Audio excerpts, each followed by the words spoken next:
It's Wednesday, Wednesday of Holy Week. Tradition has so much going on during most of the days of Holy Week that when you arrive at Wednesday, you're struck by the contrast. I mean, there's no travelogue, there's no journal entries on the day. Instead, we can only conjecture as to what was going on. It leaves you wondering, what was Jesus doing on this Wednesday of Holy Week? Now, you may not get this, but Sundays is anything but a day of rest for me as a pastor. It's a busy day. It's a day filled with activity.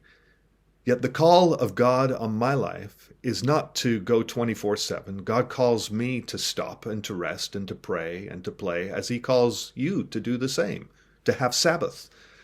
And this past week, I was reading a devotional on Sunday morning, and it was reiterating the commandment to keep the Sabbath from Exodus chapter 20. This commandment was given to a people God had delivered from slavery. In fact, it even mentions that in that very commandment from Exodus.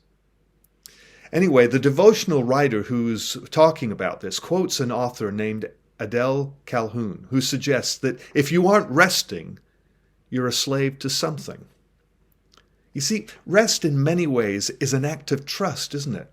It's a posture that suggests that we trust that God has us, and that all we carry, that God carries it and us.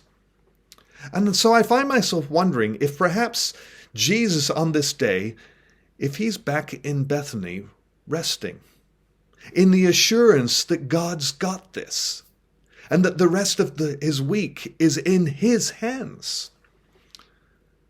I realize that for many of us that today, Wednesday, is not a day of rest. But at the end of this day, we will hopefully all lay our heads on the pillow and get some rest.